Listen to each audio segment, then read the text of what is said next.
The serfs took it into their mind, which they did occasionally, not to play the role, not to accept the position. And then you needed a big guy on a horse with a lance to stick a few of these serfs to get the system back into its function. All the romanticization in the world doesn't change the fundamental role. A person, a military person, a police person, they don't produce anything. They sit around with a stick or a gun, waiting to beat someone with it, and they wait. Most of their most of their life is waiting. It's unspeakably boring. It's so boring that eating too many donuts is preferable. That's how boring it is. Okay?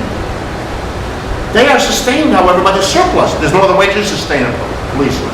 Someone has to pay for that uniform. Someone has to feed it. Someone has to provide all the donuts and the car and the horse or whatever it is. That's the surplus, which the appropriators of the surplus have to make available, because no one else can make it available. The surplus is the discretionary fund, if you like, of every society. Okay, I could tell you much more, but let's go on. Here's another one. Interest. The corporation, the board of directors, sends interest, gives a portion of the surplus to banks. Why? Because the banks give the corporation something which it cannot exist without. It's called access to credit. At any moment, the corporation, in order to survive, may need to buy an expensive new piece of machinery. It may need to take advantage of a low price in a raw material and buy a bunch of it and store it for a while, rather than be at risk of having to pay much more when you have no choice but to buy it on the open market. They have suddenly all kinds of needs for cash, and they turn to the repositories, the people who have a lot of cash, banks. And they say to them, make that money available. Sure, says the bank. But not only do you have to give me back what I lend you, but I want a cut of your surplus. Because by lending to you, I'm creating for you an opportunity to make more surplus than you could otherwise, and I want a piece of the action. And every corporation does that. Do corporations who begin with their money, do they have to own the money? It's very important that you understand this, because it's a terrible mistake in the history of understanding. Modern corporations do not use their own money, hardly at all. Remember I said you started with a quantity of money. I didn't tell you where you got it. Where does a corporation get the money? Do the members of the board of directors fork up their own assets? Very rare. Sometimes, but very rare. Mostly, corporations get their money either from banks by borrowing it, or from a wonderful magic of modern capitalism, which I'm now going to relate to you, which will be exciting, I think. In modern corporate capitalism, in a system that has already been capitalist usually for a long time, and people are used to capitalism, you have developed a population that would like to get in on capitalism because they can look around and they're not stupid, and they see that the rich and powerful people tend to be these capitalists. So I would like to get in on it. So capitalists long ago figured out, hey, I can get the money I need to make surplus, put it through this process and make more money out of money, but I don't have very much money myself, but I can get other people to give me money. Banks will lend it to me. But there's another way I can get my hands on money. Here's what I do. I say to people, I have this piece of paper. It's called a common stock. And I'm prepared to sell you this piece of paper. Now, if you're a naive person who hasn't been through a proper education, you might balk, say, when the General Motors company comes to you and says, here's a piece of paper, and you can see by looking at it, maybe cost 1/2 of 1 cent to produce. And I will sell it to you for $40. Now, part of you goes, what? But if you're well developed, like in the United States, you don't even ask the question.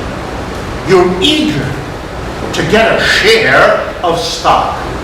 And suppose you do it, you buy for $40 a share of stock issued by the General Motors Corporation.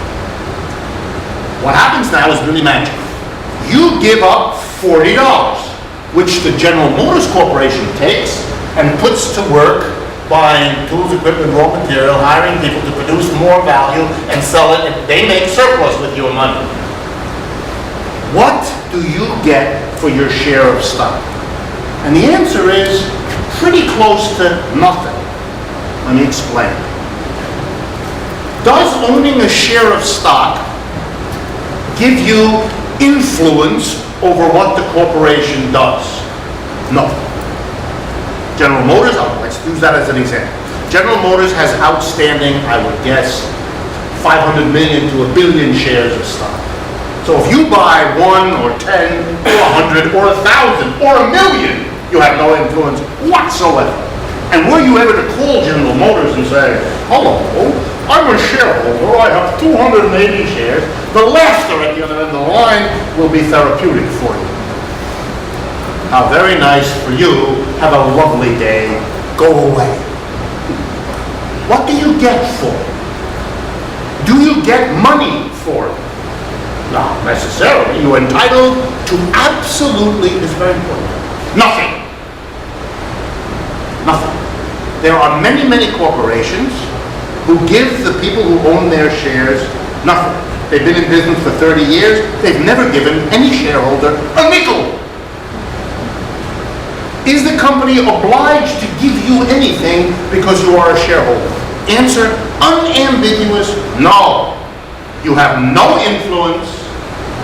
There's nothing you can do with this piece of paper, either than blow your nose in it, or if you can find someone more foolish than you could sell it to them.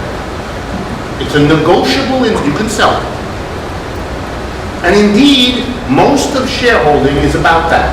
It is purchasing with the hope that you can sell it later. It's a wonderful invention, because while you're hoping, the $40 you used to have is now over there. You have a piece of paper. Does General Motors ever have to give you the 40 back? No. Do they ever have to give you anything? No. Do you get a share of the profits? No. It's entirely up to the board of directors at their quarterly meeting. Board of directors meets every 3 months. At that 3-month meeting, they sit around and they decide. Let's see. We don't have any profit, so we're not going to give any to our shareholders. Can they make that decision? Yes. But here's a better decision. We have lots of profits. Screw the shareholders, we're still not going to give them anything. Yup. That they have the full right to do. There are many companies have been making profit for 20 years and have never given a nickel to any shareholder.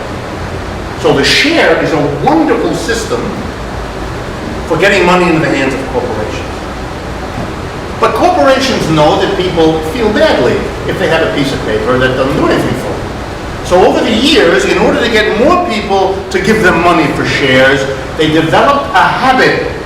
They're not required to do it. They do it out of their largesse. They take a portion of the surplus and they distribute it to the shareholders. They make an announcement every 3 months. We're going to take 10% or 20% or 40%, whatever they want. 1%, 100%, whatever they want. And we're going to distribute to the shareholders.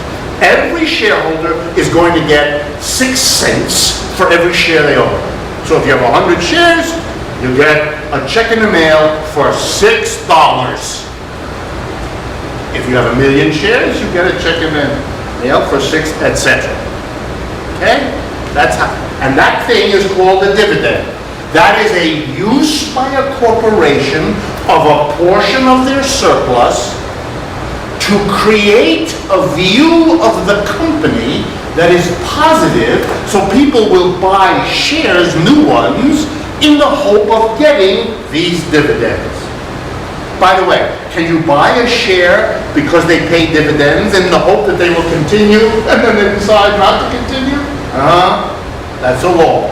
They can decide at any time to pay no dividend. No dividends this quarter, no dividends next quarter, no dividends for the rest of your life. And what influence have you got over that? Nada. Nothing. Zilch. Lawyers. It's another thing a corporation does with its surplus. Why? Well, because under the modern law in the United States, when you buy a hamburger and you drop dead 10 minutes later, your family has the right to go to the Burger King and say, you killed my mother. And if you're very lucky and have a good lawyer, you will require the corporation to give you money or give the estate of your mother some money. And the corporations know that, so they need to have a group of people working to keep this corporation going. Otherwise, they would be killed by lawsuits. By the way, if this is our chair company, does the lawyer help make chairs? Of course not. Does he have anything to do with the production of what the company makes? No. But he's crucial. He must be there. Otherwise, this capitalist cannot survive. From the capitalist point of view, it's just as important to have a lawyer who has nothing to do with making chairs as it is to have a worker who makes the chairs.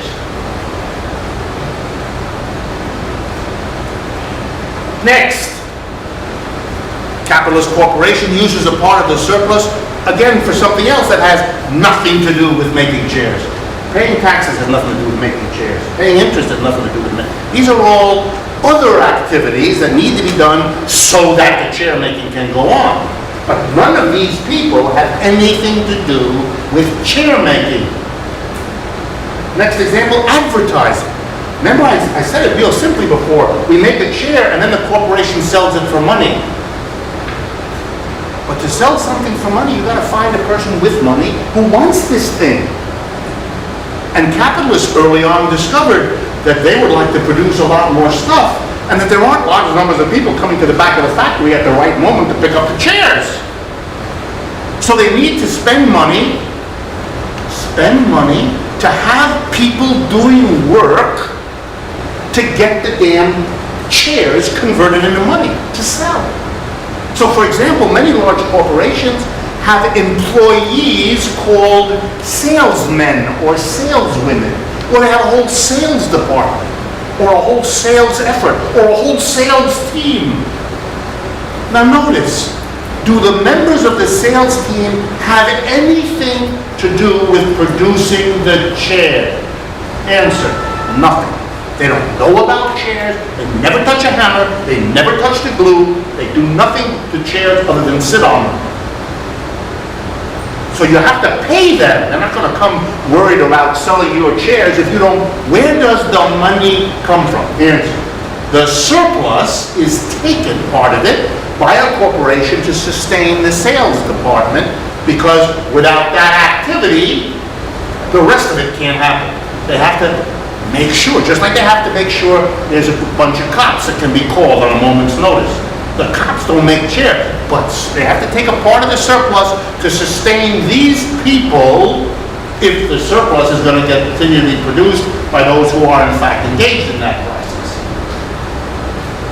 Advertising. They need a bunch of people to get you to buy this stuff. If they want to make a lot of surplus by hiring a lot of people and making a lot of chairs, they got to be sure to sell this stuff. So they've got to